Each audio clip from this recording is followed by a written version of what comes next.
तो कल बेटा मैंने आप लोगों को ये लेक्चर सॉरी ये एग्जाम्पल करने को दी थी, ठीक है, जिसमें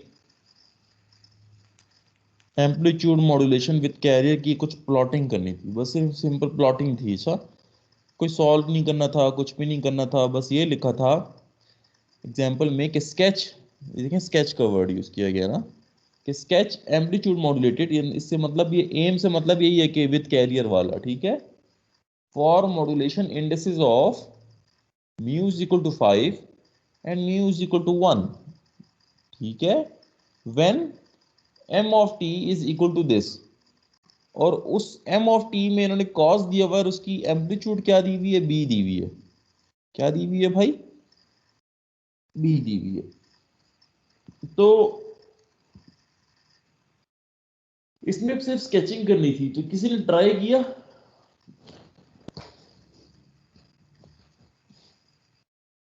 मैंने बोला था ये खुद कर लेना, ना समझ आए तो फिर बताइएगा। किस किस ने ट्राई की?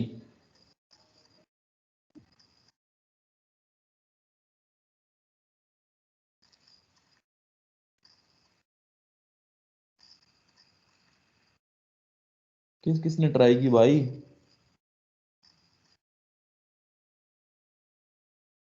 किसी ने नहीं की? मेरी आवाज आ रही है आपको? यस सर, आ रही है। इसका मतलब है कि आज वो सारे अच्छे बच्चे जो है ना उनको सिग्नल नहीं है, इसका मतलब है किसी ने ट्राई नहीं की। तो बेटा म्यू निकालने का क्या फॉर्मूला है? इसमें देखें आपके पास जो मैसेज सिग्नल गिवन है वो एक कॉस गिवन है, तो ये कॉस कौन सा है जी, सिग्नल विद ऑफसेट है या सिग्नल विद नॉन ऑफसेट है?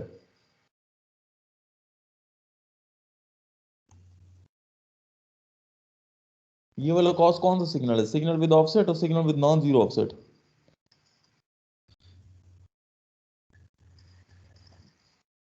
ये वाला सिग्नल कौन सा है भाई?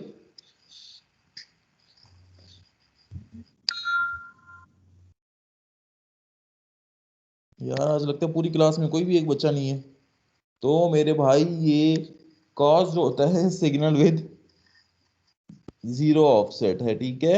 इसका मतलब ये आपके होता है कि पास ऑब्वियसली कॉस ऐसा सिग्नल है कि वो जितना ऊपर होता है उतना ही नीचे होता है, इक्विवेलेंट उसकी एम्पलीट्यूड होती है पॉजिटिव साइड पे और नेगेटिव साइड पे, ठीक है। So it is the signal with the zero offset. तो इस पे जो फॉर्मूला लगेगा म्यू का वो आप डायरेक्ट भी लगा सकते हैं कि एम पी, ठीक है, एम पी डिवाइडेड बाई ए, या तो ये डायरेक्ट फार्मूला लगा लो, ठीक है। तो इसमें एमपी क्या होता है, मैक्सिमम सिग्नल की एम्पलीट्यूड होती है, तो इसमें मैक्सिमम सिग्नल की एम्पलीट्यूड क्या है, बी है, ठीक है। तो ये किसके बराबर हो जाएगा, बी डिवाइडेड बाय ए, ठीक है भाई। तो म्यू का जो आपके पास फॉर्मूला बनेगा that would be B divided by A, ठीक है। मगर कल आपको मैंने बताया था कि जो बड़े वाला फॉर्मूला है ये वाला, ये इंप्लीमेंट होता है दोनों कंडीशंस पे, चाहे ऑफसेट हो या ना हो। तो ये वाला फार्मूला आप दोनों केसेस में लगा सकते, आंसर वही आएगा। तो देखिए इसका भी आंसर बी और ए आया है जो कि सिंपल वाले फार्मूले से आया है, ठीक है। इसमें भी उन्होंने M P minus M P two A B M P minus M P करके वही आंसर निकाला। तो in both cases answer remain same, ठीक है जी। आंसर आपका कितना आया है जी, सेम आया है, ठीक हो गया जी। अब सिंपल स्केचिंग करनी है, ठीक है। स्केचिंग करनी है दो म्यू के लिए, एक म्यू इज इक्वल टू 0.5 के लिए, एक म्यू इज इक्वल टू 1 के लिए। तो पहले म्यू इज इक्वल टू 1 के लिए करते हैं। तो म्यू इज इक्वल टू 1 कब आएगा, जब ए 1 होगा। जब b और जब a दोनों की वैल्यू इक्वल हो सेम सर, होगी। ए a और ए 1 नहीं इक्वल होगा, हो। जब a और b की वैल्यू सेम होगी तो म्यू क्या आएगा, 1 आ जाएगा, ठीक है मेरे बेटा। तो ये स्केचिंग जो हुई हुई है ये म्यू इज इक्वल टू 1 के लिए हुई हुई है, ठीक है। तो अब b क्या हो गया है, बी जब ए के बराबर होगा, ठीक है, तब ही मी इज इक्वल टू 1 होगा, ठीक है। इसका मतलब ये हुआ कि बी और ए क्या हैं, आपस में इक्वलेंट हैं, तब ही मी इज इक्वल टू 1 है ना, ठीक है मेरे भाई। तो अब मुझे बताओ कि इसमें कितना शिफ्ट मिलेगा उस कॉस को कि म्यू इज इक्वल टू 1 मिल जाए। तो उस कॉस को शिफ्ट मिलेगा बी का या ए का, ठीक है। तो कॉस अगर यूं बनी हुई थी, कॉस अगर यूं बनी हुई थी मेरे भाई, ठीक है, कॉस कैसी होती है, कॉस की शक्ल मालूम है ना आपको। तो कॉस की एम्पलीट्यूड क्या थी, ऊपर बी थी, नीचे माइनस बी थी। तो अब मुझे बताएं कि अगर मैं इसमें बी का शिफ्ट दे दूं या ए का शिफ्ट दे दूं तो ये कॉस कहां चली जाएगी।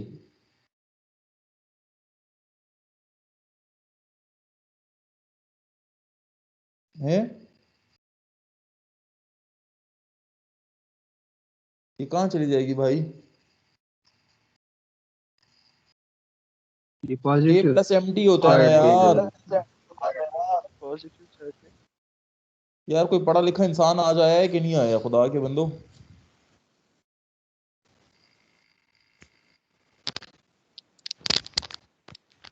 हेलो, मेरी आवाज आ रही है या मैं वैसे ही लगा हुआ हूँ। जी सर आ रहे हैं। यार तो फिर बोलो ना यार, रिस्पॉन्स तो थोड़ा दो मेरे भाई। मैं कह रहा हूँ, सादे अल्फाज में बता देता हूँ कि इस वाले सिग्नल में अब जब ए ऐड हो जाएगा, ए ऐड हो जाएगा तो ये सिग्नल कहाँ पहुंच जाएगा। ए की वैल्यू क्या है ये देख लो, ए प्लस एम टी होता है ना। तो जब इसमें ए ऐड हो जाएगा तो ये सिग्नल कहाँ पहुंच जाएगा।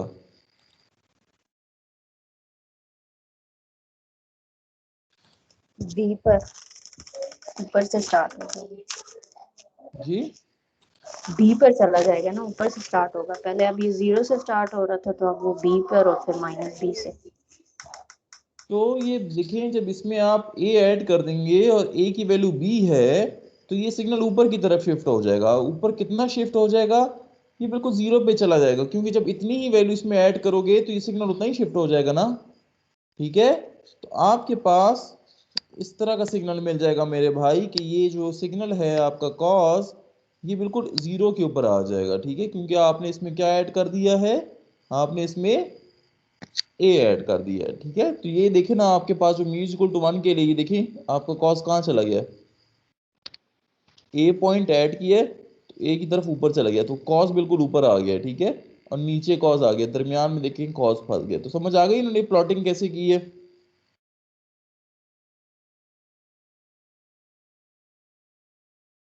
ठीक हो गया जी। कैसे समझ आ गई। हाँ, अब ये देखें, ये बी ए हो गया, ये बी हो गया ना, ए इक्वल टू बी है ना। एक बी ए हो गया, एक बी ए हो गया। वही जो आधा कॉस ऊपर नीचे था वो सारा का सारा ऊपर चला गया, ठीक हो गया। क्यों, क्योंकि आपने उसमें ए ऐड किया है which is equal to B, तो वो बिल्कुल जीरो पे आ जाएगा। This is the case when mu is equal to 1। अब दूसरा केस देखें जी, जब म्यू इज इक्वल टू 0.5 था, तो इस केस में क्या होगा, म्यू इज इक्वल टू 0.5 आपको कब मिलेगा जी, ये 0.5 कब मिलेगा। सर जी जब वो नीचे वाला जो है ना वो उसका डबल होगा, तो डबल क्या, डिनोमिनेटर डबल होगा, ए डबल होगा। यानी कि जब ये 2a हो जाएगा, ऐसे ही है। तो जी सर। तो क्या हो जाएगा अरे भाई, हाँ, अरे बिल्कुल। ए की वैल्यू क्या हो जाएगी, सॉरी यार ये मिटाऊं कैसे, इधर मिटाना मुझे नहीं आता, ये मुसीबत है।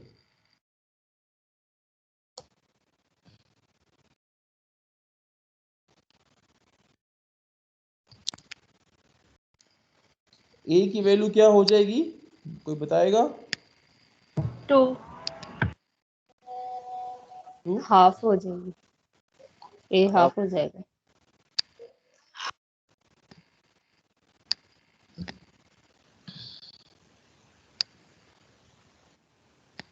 ए की वैल्यू जब 2b हो जाएगी बेटा, तो आपके पास क्या म्यू 0.5 नहीं आ जाएगा? Yes sir. आ जाएगा कि नहीं आ जाएगा मेरे भाई? हैं? आ जाएगा सर जी। यस आ सर, जाएगा आ ना? जाएगा। तो अब बेटा जब इधर आप ये 0.5 हो जाएगा, ठीक है। इधर अब आपने कितना ए ऐड करना है उस कॉज में? कितना ए ऐड करना है बताओ ना यार। बी का सर। 2b का बेटा, वेरी गुड। तो इस सिग्नल में जो कि b या माइनस बी है, इसमें जब 2b ऐड करोगे तो ये कहां पहुंच जाएगा? बहुत ऊपर की तरफ पहुंच जाएगा ना।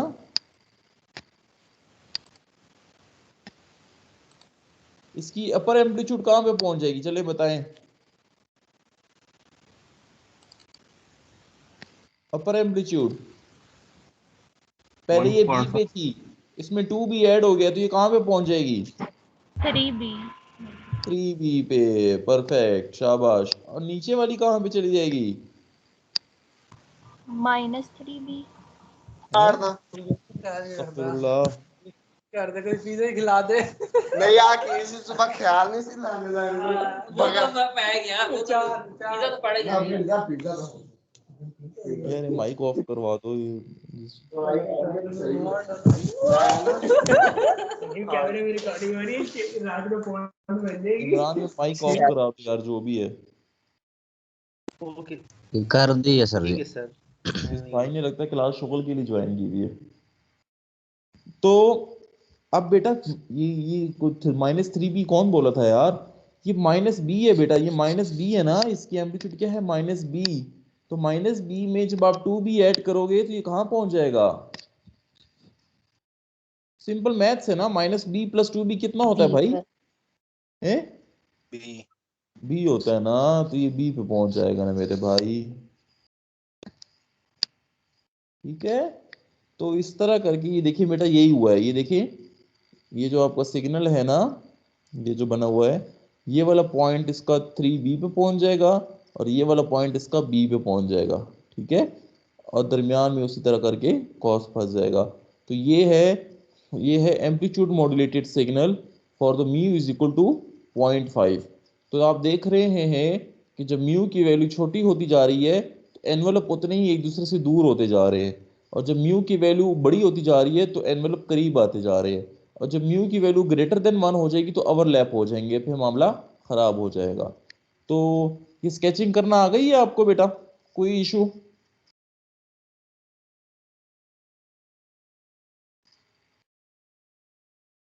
कोई सवाल क्लियर आप है। लोगों के हैं? No sir. क्लियर है जी, चलें सर। आगे चलते हैं। तो ये आसान सी स्केचिंग है। आई होप कोई भी म्यू की वैल्यू दे दी जाए तो आप स्केचिंग कर लोगे, ये गपशप है। ठीक है। इसमें सिर्फ स्केचिंग है, यानी कि कोई सॉल्व करना नहीं है, कुछ भी नहीं है, you just need to sketch. तो स्केच करना इट्स आई थिंक गपशप फॉर यू। अब बेटा जो हमारा नया टॉपिक है वो है power analysis of DSB with carriers का पावर एनालिसिस करना है। ठीक है। पावर एनालिसिस में हम क्यों इंटरेस्टेड हैं? हम इसके पावर एनालिसिस में इसलिए इंटरेस्टेड हैं, इसको एक और नाम देते हैं, गलत नाम दिया गया है, 1 मिनट। ठीक है। इसका पावर एंड स्लैश करके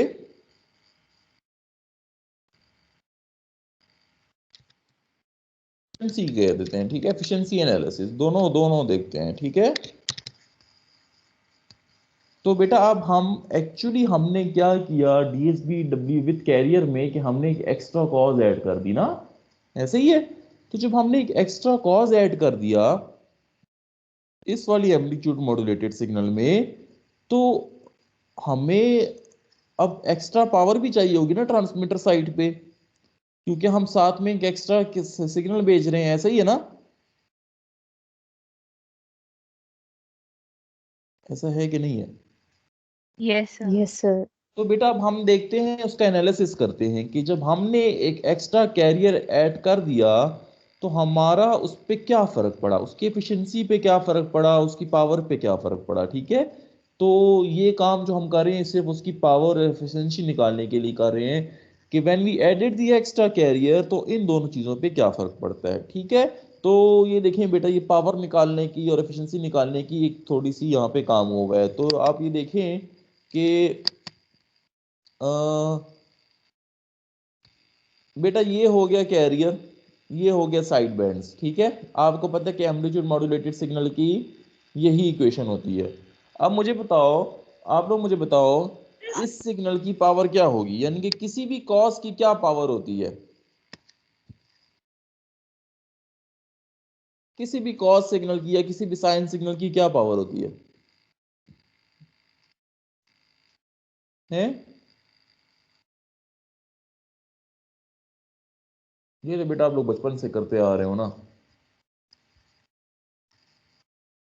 कैलकुलस भी पास करके आ गए हो, सिग्नल भी पास करके आ गए हो। कभी कॉज सिग्नल की पावर निकालने की जरूरत होती है इंसान को, है जी? नहीं पता आप लोगों को सीरियसली? यार खुदा के बंदो, किसी भी कॉज या साइन की पावर हमेशा उसका जो भी एम्पलीट्यूड होता है उसका स्क्वायर डिवाइडेड बाय 2 होता है। जो भी एम्पलीट्यूड हो उसको स्क्वायर करके डिवाइडेड बाय 2 होता है। बेशक निकाल के देख लो, इंटीग्रल लगा के देख लो, यही आंसर आएगा। तो बेटा कभी भी कॉज और साइन की पावर निकालने की गलती से कोशिश भी ना करना, ये यूनिवर्सल स्टैंडर्ड होता है। लोग हंसेंगे आप पे अगर आप इंटीग्रेशन लगा के निकालते रहोगे। ठीक है, तो प्लीज कल को अगर कहीं पूछा जाए तो निकालने ना लग जाना, ये स्टैंडर्ड होता है दुनिया का कि द पावर ऑफ कॉस और sine any sinusoidal signal is always, जो भी उसकी एम्पलीट्यूड हो, जो भी उसकी एम्पलीट्यूड हो उसका स्क्वायर डिवाइडेड बाय 2। क्लियर जी? Yes sir. तो यस सर। इस केस में इसकी एम्पलीट्यूड क्या है बेटा, ए है ना, तो इसकी पावर क्या हो जाएगी, ए स्क्वायर डिवाइडेड बाय 2। सिमिलरली बेटा इसकी पावर क्या हो जाएगी, इस वाले सिग्नल की, m square t divided t. इधर अगर 5 होता तो फिर पावर क्या होती, 25 डिवाइडेड बाय 2। 25/2। शाबाश। तो बेटा कभी भी कॉस और साइन की पावर निकालने में मत लग जाना। ठीक है, it's the universal truth that it is always equal to its square of its amplitude divided by 2। ठीक है, तो ये बेटा आप लोगों ने इसकी पावर्स निकाल ली है। ठीक है, और आप लोगों ने इसकी अलग अलग पावर निकाल ली है, एक कैरियर की पावर निकाल ली है, एक पावर निकाल ली है मॉड्यूलेटेड सिग्नल की। अब आप लोग मुझे बताएं कि इसमें बेटा क्या आप लोगों को नहीं लगता कि जो यूजफुल पार्ट है इस एम्पलीट्यूड मॉड्यूलेशन में वो सिर्फ ये वाला है जिसमें मैसेज सिग्नल छुपा हुआ है, ये तो यूजफुल नहीं है ना? क्या ख्याल है? No sir. इसलिए बेटा अब वो क्या कर रहे हैं कि एफिशिएंसी का फार्मूला लगा रहे हैं। ठीक है, ये देखें, तो एफिशिएंसी का फार्मूला आप लोगों ने इवन शायद मशीन में भी पढ़ा हो, मशीन का कोर्स अगर आप लोगों ने पढ़ा है, एफिशिएंसी का फार्मूला हमेशा स्टैंडर्ड रहता है, that useful power divided by total power. यही फार्मूला है ना, इस बात को मानते हो? Yes sir. यस। तो यूजफुल पावर बेटा हमने किसको नाम दे दिया, जिसमें मैसेज छुपा हुआ है। ठीक है, तो this is the useful power, this is the, यानी कि जो वेस्ट कह सकते हैं, waste power.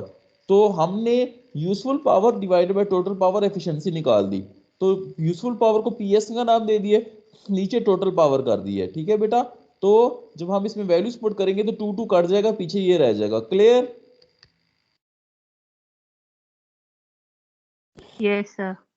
So beta, this is the equation of efficiency in terms of its amplitudes. ठीक है, in terms of its amplitude। अगर कल को बेटा आपको कोई कहे कि मुझे इस एम्पलीट्यूड मॉड्यूलेटेड सिग्नल की एफिशिएंसी निकाल दो, तो उसके लिए एक फार्मूला एफिशिएंसी को निकालने का ये वाला फार्मूला है। ठीक है, जो कि इन टर्म्स ऑफ एम्पलीट्यूड है। ठीक है, उसके एम्पलीट्यूड के स्क्वायर के टर्म्स में है। ठीक हो गया?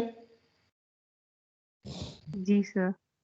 अब मुझे एक बात बताओ, मुझे एक बात बताओ बेटा, क्या मैं MP को MP को, MP किसके, म्यू किसके बराबर होता है for signal with zero offset, for signal with zero offset? MP divided by MP divided by A. MP divided by A, very good. तो क्या इस M को मैं रिप्लेस कर सकता हूं म्यू इंटू A के प्रोडक्ट से? Yes sir. yes sir इस वाले M Yes को sir. रिप्लेस कर देता हूं म्यू, ठीक है कर सकता हूं ना बेटा, कोई प्रॉब्लम तो नहीं है? No sir. No sir. जब मैंने कर दिया बेटा तो मेरे पास जो फार्मूला रिड्यूस होके आ जाता है वो ये वाला आ जाता है, नजर आ रहा है आपको? जी सर. A कट जाएगा, पीछे सिर्फ म्यू रह जाएगा, ठीक है। So now I got the relation, now I got the relation of efficiency in terms of what बेटा, in terms of mu only, Mu. ठीक है, in terms of mu only। तो आप एफिशिएंसी एक और फॉर्मूले से भी निकाल सकते हो कि अगर आपको म्यू गिवन है, ठीक है, तो आप सिर्फ उसी से उसकी एफिशिएंसी निकाल लो, ये एम्पलीट्यूड के स्क्वायर निकालने की जरूरत ही नहीं है। तो अब बेटा आपके पास क्या हो गया कि आपके पास एफिशिएंसी निकालने के दो फार्मूले हो गए हैं, एक हो गया in terms of square of its amplitudes, और दूसरा फार्मूला आपके पास हो गया है just need to plug in the value of mu. Clear जी? जी सर. अब बेटा अगर आप लोगों के पास कैलकुलेटर है, अगर आप लोग के पास कैलकुलेटर है, उम्मीद है आपके पास साइट पे पड़े भी होंगे, म्यू इज इक्वल टू 0.2 के लिए मुझे एफिशिएंसी निकाल के दो। मैं कहता हूं म्यू इज इक्वल टू 0.2 है तो एफिशिएंसी कितनी निकलेगी?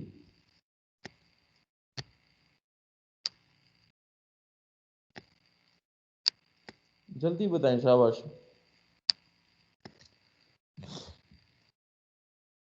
Efficiency for mu is equal to 0.2,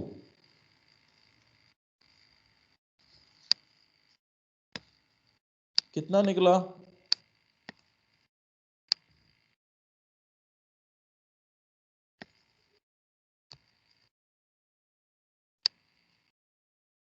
बोलें जी। 1.96. जी बेटा 1.96. 1.96 बहुत कम एफिशिएंसी है, बहुत कम एफिशिएंसी है ये तो बहुत वन में है, यानी कि 0.6 करके देखो बेटा।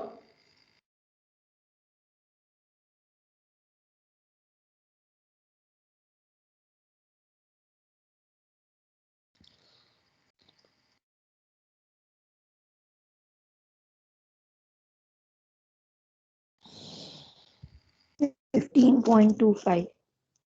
जी 15, 15.25. ये बच्ची हो गई है।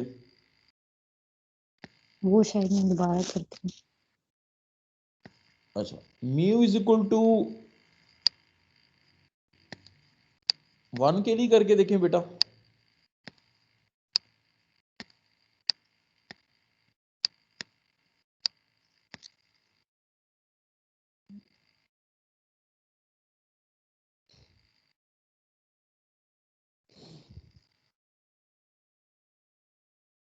$33.3.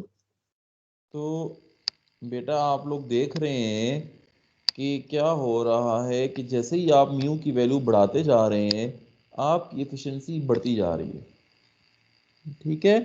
तो इट शोज कि जब आप म्यू की वैल्यू बढ़ाते जाएंगे एफिशिएंसी बढ़ती जाएगी, मगर इस सिस्टम की मैक्सिमम एफिशिएंसी कितनी हो सकती है जी? इस वाले एम्पलीट्यूड मॉड्यूलेशन स्कीम की जिसमें आपने एक्स्ट्रा कैरियर ऐड कर दिया है, इसकी मैक्सिमम एम्पलीट्यूड कितनी हो सकती है?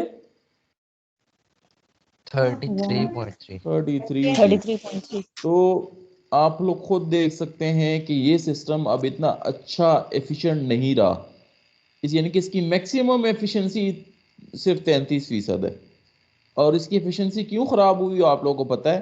क्योंकि हम क्या कर रहे हैं, हम उसके साथ मुफ्ती में एक एक्स्ट्रा कैरियर भेज रहे हैं, ठीक है। तो एक चीज़ को फ़ायदा हासिल करने के लिए फिर ऑब्वियसली आप दूसरी तरफ नुकसान भी करते हो, ठीक है। तो इसकी एफिशिएंसी थोड़ी ख़राब हो गई है क्योंकि ऑब्वियसली हम एक एक्स्ट्रा साथ में वैसे ही कैरियर भेज रहे हैं। तो जहाँ पे हमें डीमॉड्यूलेशन में आसानी हो रही है वहाँ पे हमें ये नुकसानात भी हो रहे हैं, ठीक है, कि हमारी एफिशिएंसी रिड्यूस हो रही है। The maximum efficiency which you can achieve in amplitude modulation with carrier is 33. कल को अगर कोई पूछे कि मैक्सिमम एफिशिएंसी इसकी कितनी है, तो आप लोग बिला बिला झिझक कह सकते हो कि इसकी मैक्सिमम एफिशिएंसी भाई सिर्फ 33% है। ठीक है जी, यस सर। अब देख लो कि इसकी मैक्सिमम एफिशिएंसी 33% है, मगर फिर भी हम राजी हैं इस टेक्नोलॉजी को यूज करने में। ऐसा ही है ना? Yes sir. तो ये एक एग्जांपल नंबर बेटा 4.5 मैंने आप लोगों की बुक से ली है, जिसमें कहता है कि डिटरमिन दी एफिशिएंसी, ठीक है, of amplitude wave for when mu is equal to 0.5 and mu is equal to 0.3। ठीक है, तो ये बेटा उन्होंने 11.1 और नहीं 11.1 किसके लिए निकाली है, हाँ फॉर 0.5 के लिए निकाली है, ठीक है, और 0.3 के लिए उन्होंने 4.3% निकाली है। तो ये उन्होंने बेटा एफिशिएंसीज निकाल दी हैं for musical two different values of mu. तो एक आसान सी एग्जांपल है, कर लोगे, इसमें कोई मेरा नहीं ख्याल कि मुझे कराने की जरूरत भी है। यस सर कर लेंगे। आगे चलें, चलो। यस सर हो जाएगी। अब बेटा इंपॉर्टेंट टॉपिक पे जाते हैं, ठीक है, that is the demodulation of DSB with carrier, जो कि यानी कि सारा जो कि सारा बहुत इंपॉर्टेंट पॉइंट है। ये सारी जो हमने मेहनत की है, हमने सिर्फ इसकी डीमॉड्यूलेशन के लिए की है। क्यों? क्योंकि इसकी डीमॉड्यूलेशन आसान थी। और जैसे मैंने आप लोगों को बोला था कि इवन जब आप इसके सर्किट देखोगे शायद आप लोग खुद हंसो कि भाई ये क्या चीज़ है, ठीक है, तो इतनी आसान इसकी डीमॉड्यूलेशन है। तो बेटा दो किस्म की डीमॉड्यूलेशन अभी दुनिया में चल रही है और दोनों ही बहुत आसान है। जो सबसे ज़्यादा चल रही है वो एनवेलप डिटेक्टर चल रही है, ठीक है बेटा, मगर रेक्टिफायर डिटेक्टर भी थोड़ा बहुत चल रही है, मगर दोनों ही बहुत आसान है, दोनों में कुछ भी नहीं है।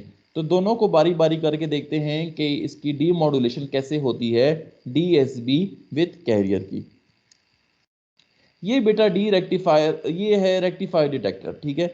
रेक्टिफायर डिटेक्टर का बेटा ये देखिए यहाँ पे सर्किट बना हुआ है, ठीक है। सर्किट देखें बहुत ही सिंपल है।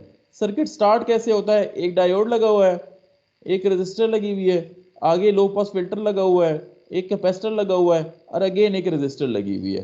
तो इस ब्लॉक डायग्राम में अगर आप देखें इसके इस रेक्टिफायर डिटेक्टर के अगर आप सर्किट को देखें तो आपको यहाँ पे कोई वो नहीं चाहिए, यानी कि दोबारा आपको किसी कैरियर से मल्टीप्लिकेशन नहीं चाहिए, ठीक है। उसी चीज से हम जान छुड़ाने की कोशिश कर रहे थे ना सिंक्रोनियस कोहेरेंट मेथड में, जिसमें हमें दोबारा से कॉस को मल्टीप्लाई करना लगा था।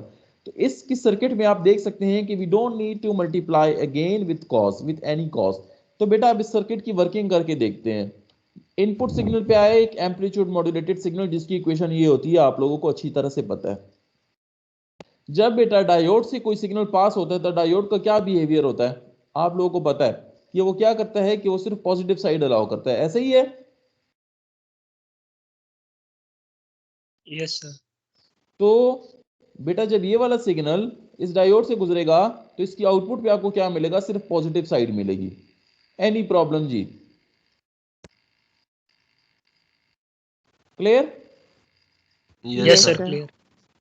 अच्छा, जब ये वाला सिग्नल बेटा जो कि अब चॉप हो चुका है और सिर्फ पॉजिटिव साइड है, जब ये वाला सिग्नल इस लो पास फिल्टर से गुजरेगा तो लो पास फिल्टर क्या करेगा, लो पास फिल्टर इस अंदर जो हाई फ्रीक्वेंसी का कैरियर है इसको रोक देगा ना। Yes sir. और यस सर। सिर्फ एम ऑफ टी को जाने देगा, ठीक है बेटा। तो आपको इस लो पास फिल्टर के बाद क्या आउटपुट मिलेगी, ये 1/π a प्लस एम टी। कोई प्रॉब्लम? No sir. अच्छा, फिर बेटा आगे एक कैपेसिटर लगाओ। कैपेसिटर का काम क्या होता है आप लोगों को अच्छी तरह पता है कि कैपेसिटर सिर्फ साइन के सिग्नल को जाने देता है और डीसी कंपोनेंट को रिमूव कर देता है, ऐसे ही है ना।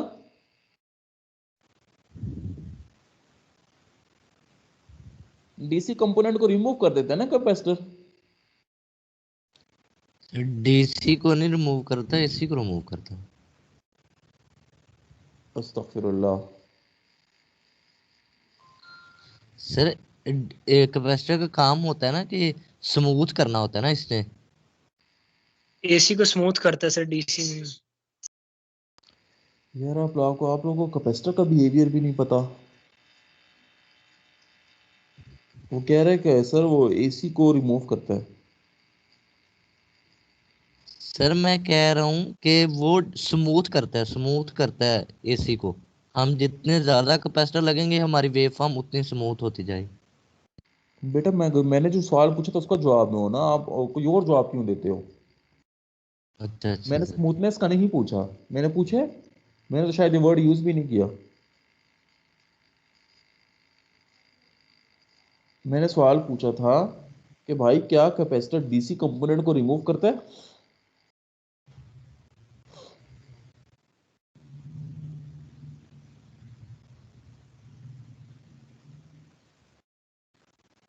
अस्तगफिरुल्लाह यार, आप लोग क्या सर क्या? यहाँ पे अगर देखे तो यहाँ पे तो नजर आ रहा है कि रिमूव कर दिया उसने ए को। अस्तगफिरुल्लाह यार, आप लोग को सादिक वगैरह के सारे कोर्सेज पास करके आ चुके हो, ये क्या मसला है? Yes sir. यार आप छठे सेमेस्टर में हो एंड यू डोंट नो कि व्हाट द कैपेसिटर डू, तो this is very very alarming and you people should think कि वेयर यू पीपल लाई। तो ऐसी डिग्री का मेरे नज़र में बेटा कोई फ़ायदा नहीं है ज़्यादा, पीस ऑफ पेपर लेके कोई मज़ा नहीं आएगा। तो ये आप लोग को प्लीज़ सोचना चाहिए बेटा, ये आप लोग क्या कर रहे हो, this is very very alarming. ठीक है सही बेटा। डीसी को वो कर रहा है ना, ब्लॉक कर रहा है यहाँ पे। वो कब वो ए हमारा गायब हो गया ना सर। अच्छा तो हाँ, ये सर चीज़ एसी बिल्कुल को ये था। पास करते हैं, डीसी को ब्लॉक करते हैं। ब्लॉक कर दो। तो ये प्लीज़ अपने ये कॉन्सेप्ट देख लें यार, वरना छठे सेमेस्टर में कल फिर लोग हमारा मजाक उड़ाएंगे। डीसी बेटा, कैपेसिटर का काम होता है कि वो डीसी कंपोनेंट को ब्लॉक कर देता है, तो डीसी कंपोनेंट इसमें क्या था, ए था। ठीक ए है, था। तो ए को ब्लॉक कर देगा और सिर्फ मैसेज सिग्नल को आगे जाने देगा। तो इस कैपेसिटर के बाद आप देख सकते हैं कि सिर्फ और सिर्फ मैसेज सिग्नल को जाने दे रहा है, ए को खत्म कर दिया। ठीक है, तो this is how this circuit works. ठीक है, तो this is known as the rectifier detector. इसको रेक्टिफायर डिटेक्टर का नाम क्यों दिया गया है? क्योंकि इसमें रेक्टिफिकेशन हो रही है। रेक्टिफिकेशन क्या होती है? To delete any some part of the signal. तो आप लोग इसमें देख सकते हैं कि इसमें नीचे वाले पार्ट की रेक्टिफिकेशन हो रही है, इसलिए इसको रेक्टिफायर डिटेक्टर का नाम दिया गया। ये डायोड और इस तरह की जितनी भी डिवाइसेस वो रेक्टिफिकेशन के ही काम के लिए यूज होती है। ठीक है, तो यहाँ पे ये एक रेक्टिफायर डिटेक्टर का सर्किट है जो कि बहुत सिंपल सर्किट है, और हमने बड़ी आसानी से कि इसको हमने एक एम्पलीट्यूड मॉड्यूलेटेड सिग्नल दिया और आउटपुट पे आप देखें तो हमने सिर्फ और सिर्फ मैसेज सिग्नल को एक्सट्रैक्ट कर लिया। एनी प्रॉब्लम जी? No sir. और डायोड की वर्किंग प्लीज देख लीजिएगा, छठे सेमेस्टर में, बुरी बात है। आगे आओ। तो इफ ये अंग्रेजी लिखी हुई है बेटा, पढ़ लेना, मुझे ये 2 पॉइंट से इतना इंटरेस्ट नहीं है, तो ये पढ़ लेना। नीचे जो लिखा हुआ है ये that is important, equal in mathematical model क्या है? तो आपकी बुक में लिखा हुआ है कि जो वर्किंग ऑफ डायोड है, कहते हैं इसको ऐसे ही कंसिडर करो। अब मैथमेटिकल मॉडल भी तो हमने बनाना है ना, हमने तो सिर्फ इस सर्किट से गुजारा नहीं होता। तो अब मैथमेटिकल मॉडल बनाने के लिए हमने इसका मैथमेटिकल मॉडल बनाना है, मगर हम यूज जो कर रहे हैं वो एनालॉग डिवाइसेस यूज कर रहे हैं। ठीक है, हम कैपेसिटर यूज कर रहे हैं, हम रजिस्टर यूज कर रहे हैं, हम डायोड यूज कर रहे हैं, तो we are using analog devices, we are not using any digital device. तो अब इसकी मैथ्स बनाने के लिए हम क्या करते हैं कि हम अज्यूम करते हैं कि आप जब इस एम्पलीट्यूड मॉड्यूलेटेड सिग्नल को डायोड से गुजारते हो, तो ये ऐसा ही है कि आपने इसको मल्टीप्लाई कर दिया डब्ल्यू ऑफ टी सिग्नल के साथ। डब्ल्यू ऑफ टी सिग्नल क्या है बेटा? ये ऊपर वाला सिग्नल है। तो जब आप इसको एक एम्पलीट्यूड मॉड्यूलेटेड सिग्नल से मल्टीप्लाई करोगे तो नीचे जो जीरो है ना, तो ऑटोमेटिकली नीचे वाला पार्ट उस सिग्नल का जीरो हो जाएगा। ऐसा ही है? जी sir. Yes sir. This is actually not happening, but this is just a mathematical model. Mathematical इसका इक्विवेलेंट मॉडल होता है, हम कहते हैं कि भाई इसकी वर्किंग ऐसे है। ठीक है, तो W ऑफ टी का फोरियर आप लोगों को पता है बेटा, इसके एक बराबर होता है, ये हम पहले भी कहीं पढ़ चुके हैं। तो जब हम इस सिग्नल को अंदर मल्टीप्लाई कर लेंगे, फिर जब हम इसको लो पास फिल्टर से पास कर लेंगे, तो लो पास फिल्टर क्या करेगा बेटा?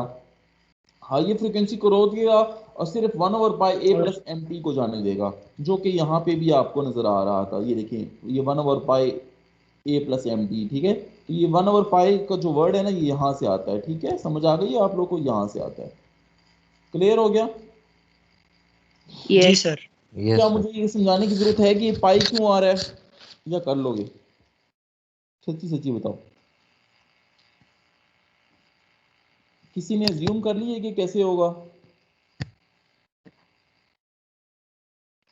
देखिए चलो मैं करा देता हूँ। जब ये वाली टर्म बेटा पहले 1/2 से मल्टीप्लाई होगी, सबसे पहले तो 1/2 से मल्टीप्लाई होगी ना इस वाले से, जी सर। यस तो क्या सर। आ जाएगा बेटा, half a plus m t cos omega c t, ऐसे ही है।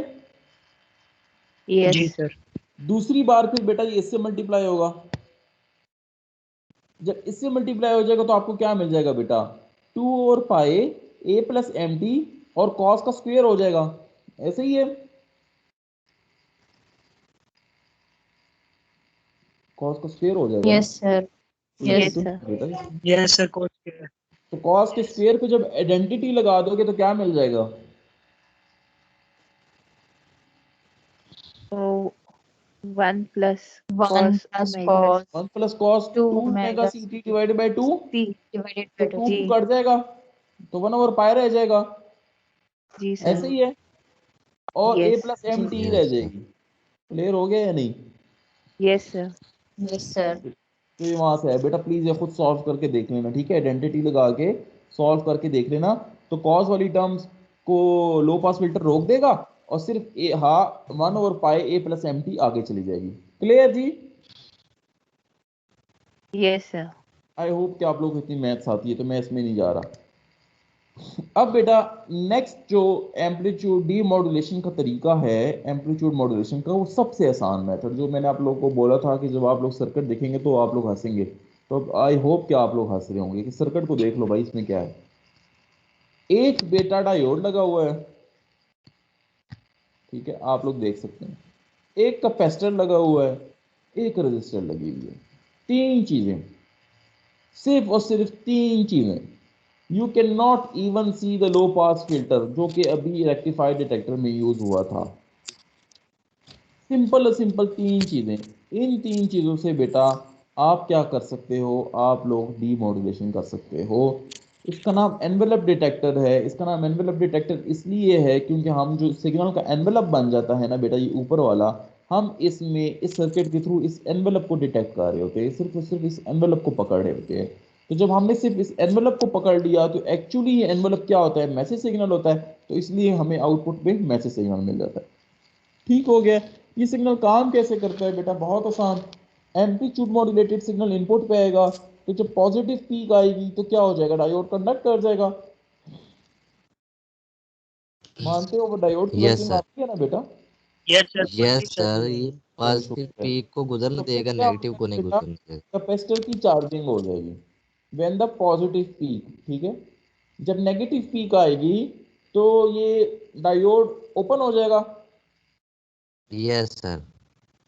और यस फिर सर क्या ये होगा, सर ये कैपेसिटर क्या आपके अक्रॉस चार्ज है वो डिस्चार्ज हो जाएगा अक्रॉस आर, ऐसे ही है। ऐसे ही है, ऐसे ही है बेटा सर। इसी तरह जब दोबारा पॉजिटिव साइकिल आएगा तो चार्जिंग होगी, और जब नेगेटिव साइकिल आएगा तो डिस्चार्जिंग होगी।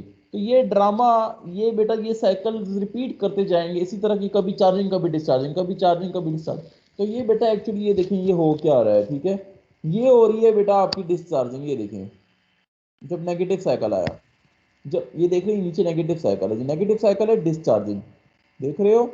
जब अब ये पॉजिटिव ऊपर पॉजिटिव साइकिल आया तो क्या हो जाएगा बेटा, ये चार्जिंग हो जाएगी।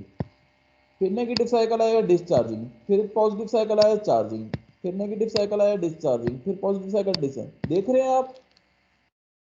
तो यस जी सर। सर ये बेटा चार्जिंग चार्जिंग डिस्चार्जिंग हो के आप लोगों ने क्या है, एक्चुअली आप लोग क्या करें, क्या आप लोग इस एनवेलप को डिटेक्ट नहीं कर रहे? जी सर।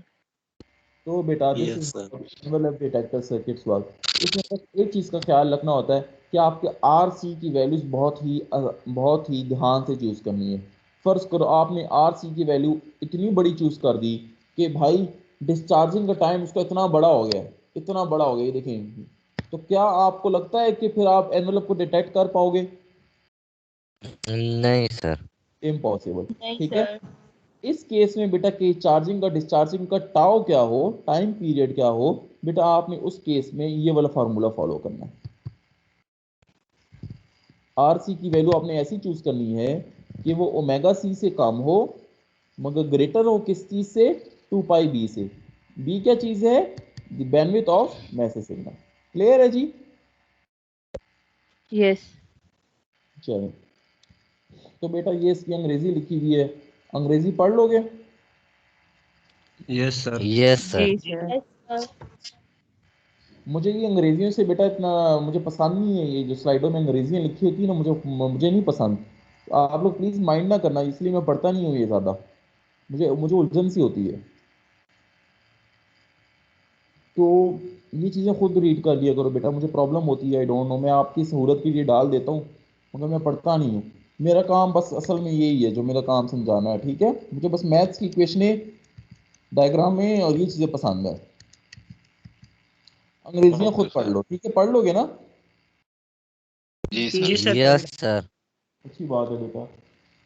तो here we end our topic, हमारा टॉपिक यहाँ पे ख़त्म हो जाता है। अगला जो हमारा टॉपिक है वो बहुत ही मुख्तलिफ टॉपिक है और हमारी एम्पलीट्यूड मॉड्यूलेशन स्कीम यहाँ पे एंड हो जाती है। अब जो हमारा नेक्स्ट टॉपिक होगा, इट वुड बी अबाउट कि भाई हम इस एफिशिएंसी को कैसे इम्प्रूव करें। आप लोगों ने आज देख लिया कि एफिशिएंसी बहुत पुअर थी, मैक्सिमम एफिशिएंसी आप लोगों को 33% मिल रही है, ऐसा है कि नहीं है जी? मैक्सिमम जी यस एफिशिएंसी। सर, ऐसे ही। Yes sir. तो हालात बहुत बुरे हैं, एम्पलीट्यूड मॉड्यूलेशन विद कैरियर इतनी अच्छी परफॉर्मेंस नहीं दे रही।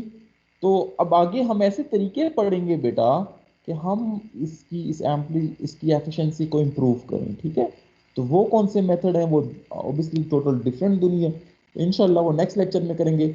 आज के लिए हमारा लेक्चर छोटा ही काफ़ी है, क्योंकि ऑब्वियसली बहुत से लड़के एब्सेंट भी हैं, वो उनके सिग्नल के इश्यूज हैं, तो इसलिए मैंने आज का लेक्चर थोड़ा छोटा रखा है। इंशाल्लाह इन नेक्स्ट लेक्चर हम फिर वो मज़ीद अच्छे टॉपिक्स करेंगे जिसमें हम एम्पलीट्यूड मॉड्यूलेशन को बेहतर बनाने की कोशिश करेंगे। ठीक हो गया जी? Okay sir. यस सर, ठीक है। Any question in the lecture? No sir. पक्की बात है? No sir. Yes sir. देख यस लो, सर। एक नजर मार लो स्लाइडों पे, अगर कहीं कोई प्रॉब्लम है तो बता दो। ये स्लाइडें मैं आगे पीछे कर रहा हूँ।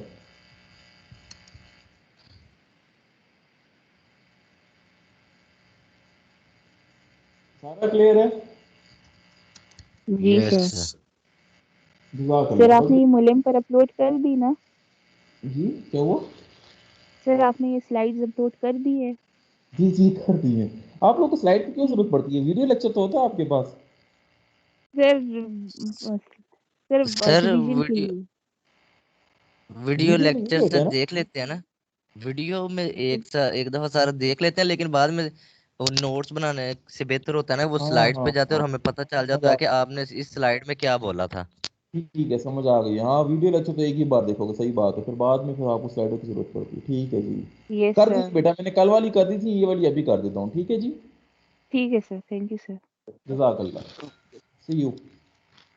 अल्लाह हाफिज़। ओके सर, अल्लाह अल्लाह हाफिज़। हाफिज अल्लाह सर। हाफिज़ सर।